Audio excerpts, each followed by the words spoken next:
Good morning, everyone. This video is for people who are a little bit new in the gardening or they have less space like me. So look at this area. This area is only 15 feet wide or maybe 16 feet wide, and all the way from there to this side maybe 50 feet long. So if you look at this particular area, so from here to all the way there is only like 10-12 feet. So 12 feet by this box is maybe again 15 feet. So in 300 square feet of area, and that is also elevated, like this one is like a 3 feet straight, then again uphill, then a straight uphill. So when I was growing something here, I was not able to grow well because the soil in Southern California is hard, clay soil. The soil is not good. As well as when you put the dripper or a sprayer, you can't grow so many stuff. Like look here, if you put an eggplant, so one eggplant needs a space, plus if you put a eggplant in a little raised bed, the soil is softer, and then the small slugs and snails and some other insects, they don't creep to the plant and they don't destroy your baby plants. So what happens is when you start doing something like a raised bed or a container like this, the best thing about this thing is you can make a level. So here I have a level 1, then level 2, then level 3. So this is my level 3 area. So you have a 3 different levels, and then you put the plants inside. So what happens is plants gets a lot of protection. So what kind of protections I'm looking? The first thing is the soil is softer in this one.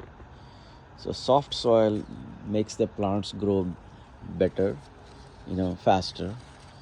The second thing is these containers helps you,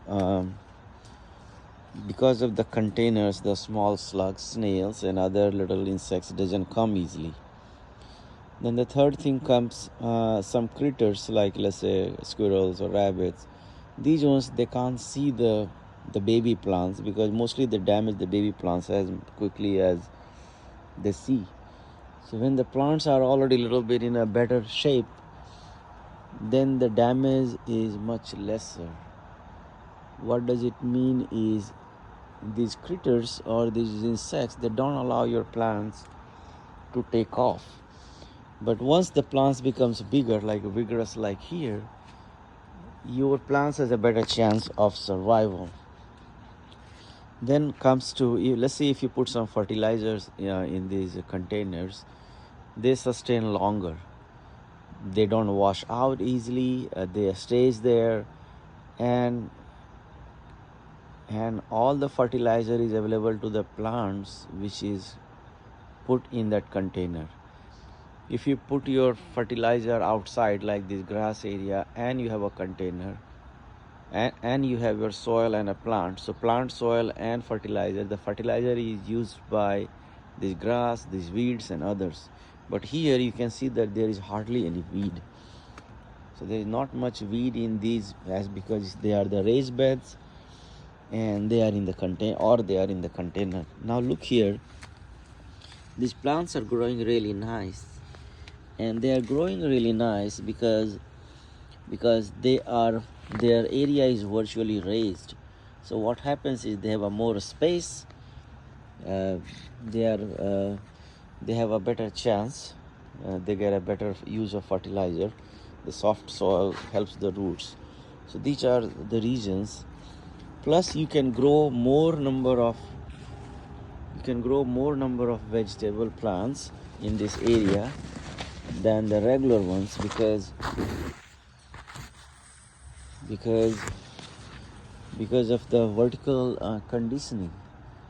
So if you put all these plants, let's say you put a tomato in straight in the soil, and just whatever tomatoes I have here, that will cover this entire area, because they will start growing a little bit left and right rather than all straight, and you will not have enough space. But when you convert this one as like a slope, so let's say 3 feet slope, so first 3 feet here, then 3 feet here, then 3 feet here, then 3 feet here, or 2.5 feet, that gives you more space and it's more organized, it looks nicer. So this is what I did. Also, I live in a little hillside, so I needed to build something like this, a caged kind of environment. So what happens is, when you have a caged kind of environment, at least rabbits, a skunk, squirrels, raccoons, coyote doesn't crosses this fence, but mostly a skunk, raccoon, possum, squirrels, they used to come and damage my all my vegetable garden. Skunks were coming to dig the worms, dig the soil for worms. Raccoons were doing the same, but less raccoons are omnivorous, so they eat everything whatever they get. So what I did is I built some kind of fence with the cheapest approach, very frugal approach here I used, because I don't wanted to buy a lot of lumber. This I built like maybe 5 years back or 6 years. But what I did is I went on Facebook Marketplace. I figured out who is giving away their lumber.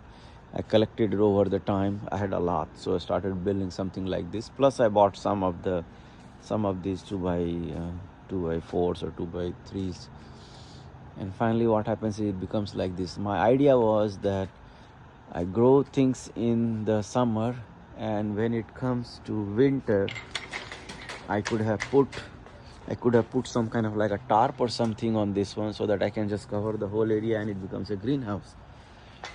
But I needed to be more creative. The idea was good, but I need to remove some of these bars, and then maybe I can achieve that. I need to put some wires and rollers kind of thing. So the problem is, I have a hillside area and they have a lot of animals, and the animals keeps coming and causing destruction. Especially like if you are going to office and then the squirrel comes and destroys it when you are sleeping, then rats will be coming, a skunk, raccoon, all these animals coming. So one idea is try to grow something vertical so that you can have a more space. Like look here, I'm using hardly like 2 feet of a space horizontal, and then mostly 8 feet of vertical space, and you can see how much poi plant or a Malabar spinach I can grow. So the idea is do something creative, and then you will have a better rewards when it comes to harvest. I feel very happy when I see my tomatoes are everywhere. You can see, although the rats are still able to make through, but I don't have a lot. It's still damaging my plants, but eating my